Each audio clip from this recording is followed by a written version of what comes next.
How much is too much? If you're a mega millionaire in a political dogfight, it may be a lot more than you planned. We're talking about Meg Whitman, who is the Republican candidate for governor of California.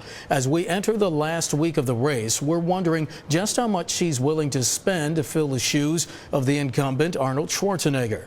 We're joined by Stephen Maviglio, publisher of the California Majority Report. He joins us from our bureau in San Francisco. Stephen, welcome to Bloomberg News. Thanks so much for coming on. Thank you. Let's do a tale of the tape here. How much money is being spent in this race in California on both sides? Well, shattering the records. First of all, from the two candidates, we've seen about $140 million from Meg Whitman.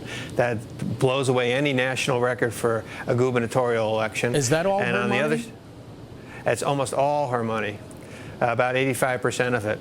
And then the Jerry Brown has spent about a third of that, but he's been aided a lot by outside groups, including labor unions. So she's still got a 3-to-1 advantage over him, and looks like there's no end in sight. Okay, we were talking during the break, and also my lead into you. What do you do if you're running out of money? Is Ms. Whitman running out of money? I don't think so, not at all. In fact, yesterday there was a gauntlet laid down by Matt Lauer asking both candidates if they'd pull their negative ads. Jerry Brown said yes, she said no. So you know she's going to go full steam ahead negative in the last few days.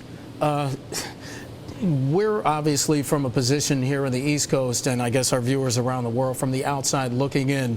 You say go negative. How nasty has this campaign been? Well, it's been pretty ugly. We had Nannygate. We've had the comment about she being called a whore by one of Jerry Brown's staffers. It's about as low as you can go. Right now, it's time to turn on the TV because the ads are getting uglier by the day.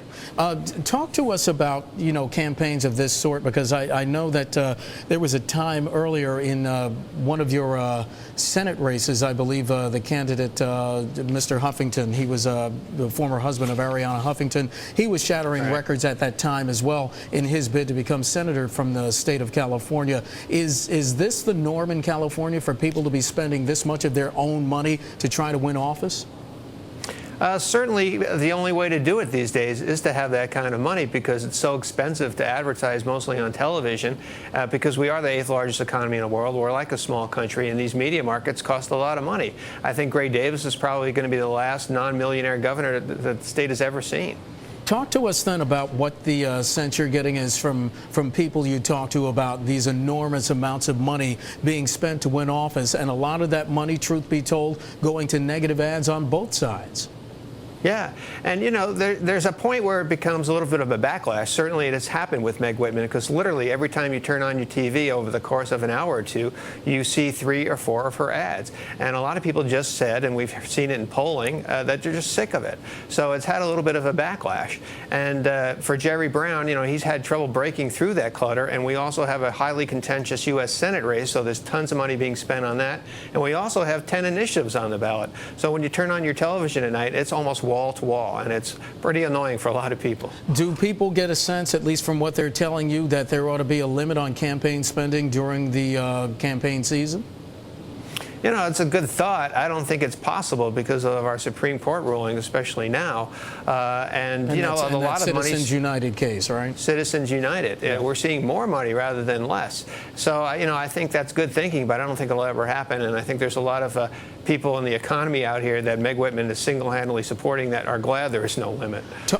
Talk to us about what the polling is showing right now. Who's in the lead and by how much?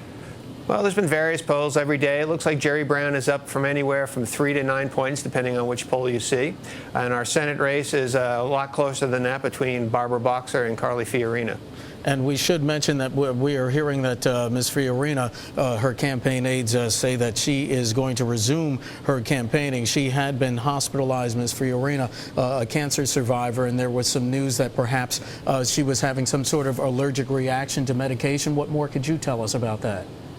No, that's all I've heard, that she's about to resume her time on the trail here. She's had breast cancer in the past. This is the first episode on the campaign. We've heard about it. She started off her campaign talking about it, not so much lately. So we'll have to see if this comes back as an issue at all. Stephen, in our last 30 seconds, what more can viewers or folks around the country learn from what's going on in California in terms of the amounts of money that are being spent? You know, unfortunately, I think it's a sign of things to come nationwide. All kinds of groups are pouring money in here from outside of our state. We have one initiative on the ballot, Prop 23, where 90% of the money for it is from outside of California. And we are really, and always have been, sort of the proving ground for how campaigns are won and lost. And so we'll have to see if money really made a difference this year. All right, Stephen Maviglio, California Majority Report, joining us from San Francisco. Stephen, thanks. Appreciate it.